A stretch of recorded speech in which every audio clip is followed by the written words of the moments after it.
Assalamualaikum warahmatullahi wabarakatuh. Kembali lagi sore hari ini dalam suasana Lebaran Idul Adha. Tentu pokok-pokok pembahasan yang akan dibahas di sini kita akan mulai membahas mengenai aspek hukum daripada hukum acara pidana. Setelah beberapa pekan sebelumnya kita fokus membahas mengenai aspek hukum daripada skema bisnis di bidang Indonesia Commercial Law. Sekarang kita masuk di pembahasan mengenai masalah hukum acara pidana. Dalam tahapan hukum acara pidana ini, di sini kita akan membahas mengenai masalah tahap pra-adjudikasi, ya ini fokusnya adalah di tahapan penyelidikan dan penyidikan. Jadi di sini tentu kita akan membahas tahap awal dalam proses hukum acara pidana ya. Sebelum perkara itu masuk ke pengadilan, yaitu tahap penyelidikan dan penyidikan, dan tentu tahap ini juga sangat penting karena menjadi fondasi penegakan hukum Indonesia. Oke, kita masuk di slide berikutnya.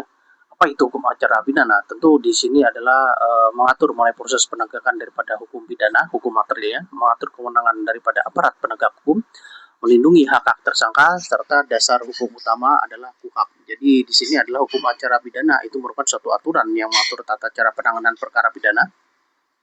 Tidak hanya mengatur bagaimana pelaku itu dihukum, tapi juga mengatur kewenangan aparat penegak hukum dan perlindungan hak asasi manusia. Memang untuk dasar hukum utamanya adalah di KUHP.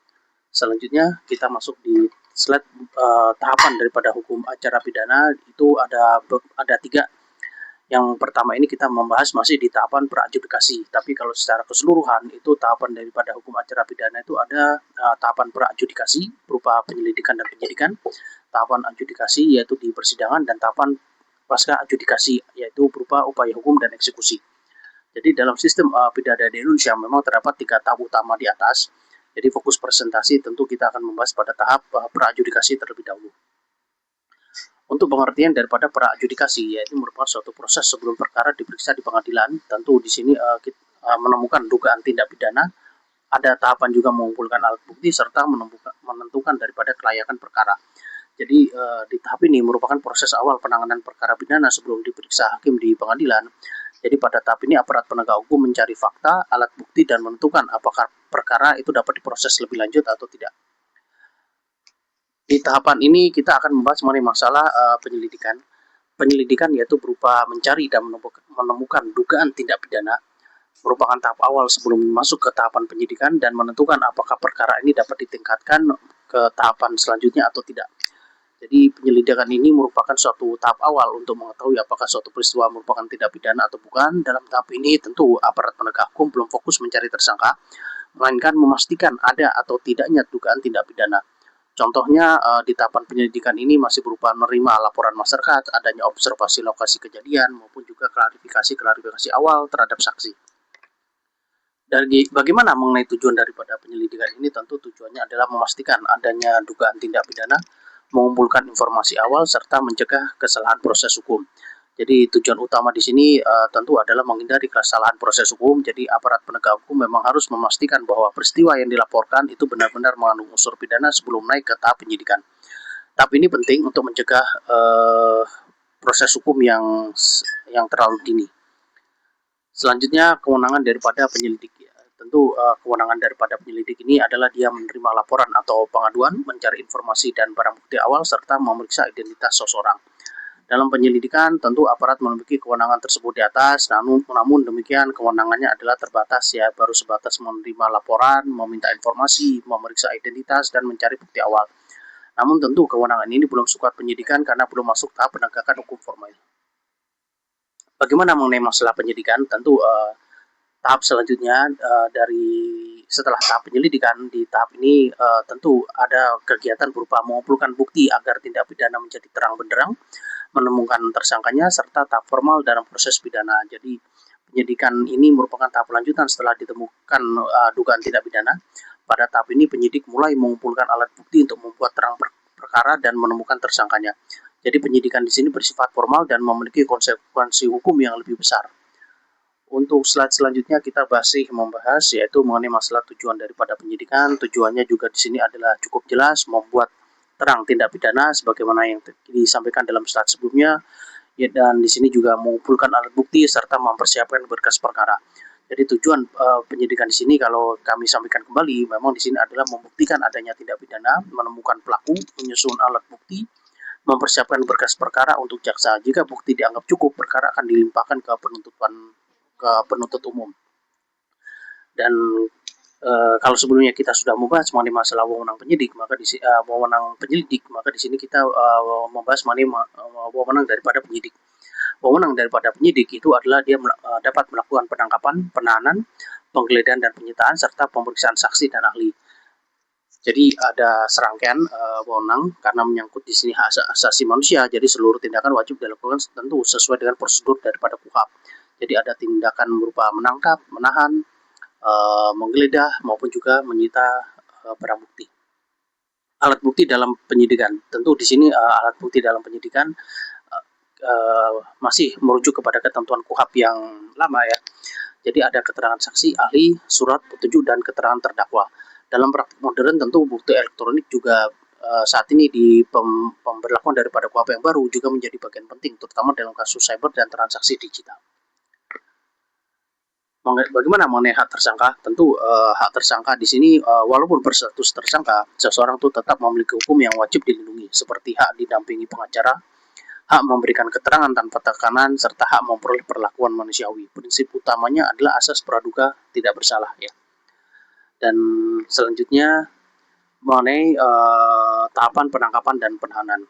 Tentu penangkapan adalah suatu bentuk pembatasan sementara kebebasan seseorang untuk kepentingan pemeriksaan, sedangkan penahanan adalah penempatan tersangka di tempat tertentu selama proses hukum berlangsung.